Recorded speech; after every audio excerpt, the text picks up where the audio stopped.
last day here at Origins 2019. My name is Ryan from the Rolling Doubles Podcast, and I am finalizing the rest of my interviews with my appointment with Academy Games. Yeah. Hi, I'm Gunter Eickert with Academy Games. Hi, Gunter. How are you doing today?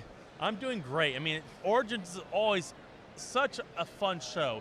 It's really my favorite show of the year. I think it's like a good mixture of Gen Con, but just kind of toned down a little bit. Saturday was still crazy, don't get me wrong. It's manageable. But yeah, it's just a really great time for everyone to kind of re-kick off a little bit of that big, expo season and, with Gen and you Con. get to play a bunch of great games. Awesome games, which includes some of the ones that you're here with today. So Academy Games, known for your war games, 878 Vikings. We got is it Mare Nostrum, or how do you say Mare that? Nostrum. Mare Nostrum. Yep. And you have other couple of games here, some sci-fi things and some really cool IPs that we're going to talk about. So one game that we'll lead into here has a great theme, something that I don't think we see a whole lot of, and that's One Small Step. So what can you tell us about One Small Step? So One Small Step is a worker placement Euro game about the space race between the United States and Soviet Union to land on the moon. And we're running a Kickstarter for this game on July 16th. That is 50 years after Apollo 11 launched to land people on the moon. And what makes this Euro game so cool and unique is that you either play on the Soviets or the United States. Right. And it's 2 to 4 players. 2 to 4, okay. So you play up to 2 players on each side. It is the only team-based worker placement game that I can think of.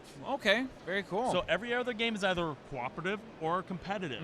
This is a team-based experiment. 2v2. Which, as a whole, it lends to a very well-known genre. Nice, new, cool experience. Awesome. And what's really cool and unique about it is that each player in your team controls one of 2 different types of workers, either the engineers or the administrators. Okay. And the spaces on the board that you place your workers on have a different effect depending on what kind of worker you place there. So you don't only block your opponent from the actions, but you're also preventing your teammate from using the alternative action that turn, which creates an awesome cooperative teamwork aspect in a competitive game. Very, very cool. Awesome. Yeah, that's so unique and cool. We'll be sure to check out the Kickstarter, and that's on July 16, 2019. Yeah. Very awesome. Let's move on here to what I think is like one of the biggest board game boxes I've seen since Gloomhaven. This thing looks like an absolute beast of a game, but it's so colorful, fun, and exciting. This is Agents of Mayhem, Pride of Babylon. And for those that are within the video game scene, many people will probably know Agents of Mayhem for the recent release of the game, probably I think either earlier this year or last year. It was last year. And it was made by the folks from Volition and Deep Silver, who do a lot of, I believe, like the Red Faction, the Saints Row, if I'm correct. And now there is a huge big box board game that you have brought to life. Talk to us about Agents of Mayhem. So, Agents of Mayhem is a game we kickstarted last year. It will be delivering, shipping to pre-orders and Kickstarter backers next month. So we are in the last weeks that you can still pre-order the game at our website, academygames.com. So we hope you check it out.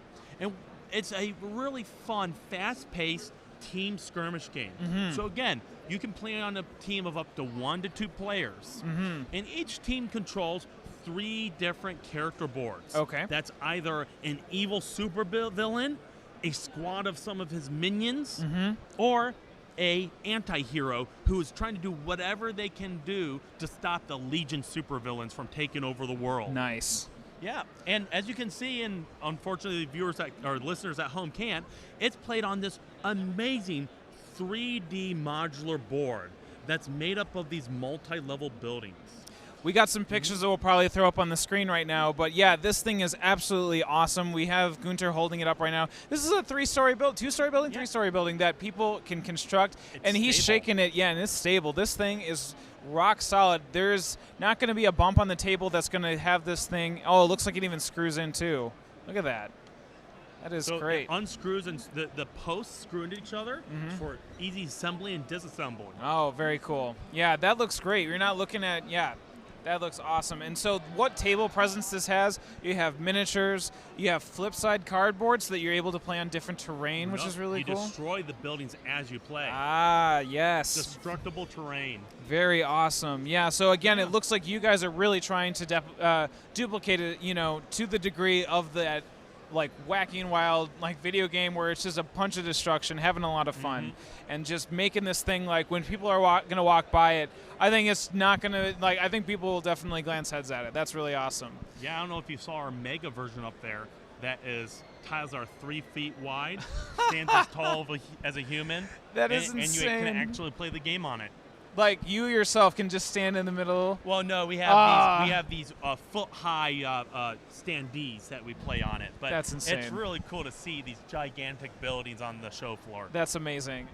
So let's move on to the last game here on the list, and this one is I'm extremely excited for. Stellaris. You guys just recently captured the IP for this game. Yeah. Announced it on social media. For those that don't know what Stellaris is, which for our audience I think might be a little bit strange because this is a very, very popular game about space sim and spaceships and just doing a lot of awesome stuff. What are you guys doing with Stellaris? So Stellaris is a 4X video game, as you just said, and we're doing the 4X board game version. But I love 4X games. I'm a huge fan of both computer and board games. Yeah. But there's 2 problems with board game 4X games. Too long, hard to get to the table. Very long. And then when you get them to the table and play, you finish, it's too short. You build up this awesome empire, went down the technological paths, formed these alliances, and then it ends. Yeah. So what we did, we created a full 4X experience that you can play in 2-hour chunks. Excellent. Very cool. You can string, we call a 2-hour chunk an era. And you can play multiple eras in one game session. Or between any 2 eras, stop, store your empire in the empire tray, your own personal empire tray, and then keep playing in a later session. So you can tell stories that will last 10, 15 games. Amazing. Now, the other cool thing, you can stop playing that empire between any 2 games. Okay. At which point, it becomes a fallen NPC empire. Ooh. And it stays in the game as an AI empire that you can still interact with and conquer, negotiate with your new civilization that you build and customize. Awesome. Very, very cool. So it does say underneath Stellaris that it is a legacy game. Is that true, or is that just the legacy of Stellaris as a whole? So it's called Stellaris Legacy because you're telling a long-term story. Now, we're coining, this is in our Infinite Legacy game series. Okay, Infinite Legacy, all right. What that means, it's completely replayable. No one-time playthrough. It is non-destructible.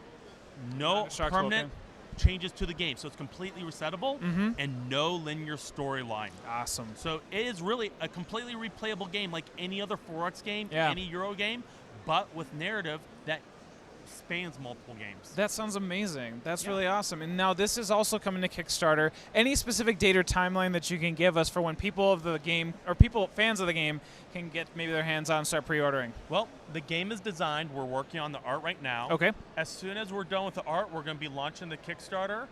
We're not exactly sure when that's going to be, but if people want to be emailed or notified when it's going to be launching, they can follow us on social media at Academy Games on Facebook, Twitter, Instagram. Or you can go to academygames.com and sign up for our mailing list, and you'll get an email when the Kickstarter starts for the early bird special. Perfect. That's so awesome. And I was going to lead into where can everybody find these great games we talked about. One Small Steps, Agents of Mayhem, and Stellaris. Gunter, is there anything that you want to say as we close out this interview for today to all of our listeners out there? You know what? We love that.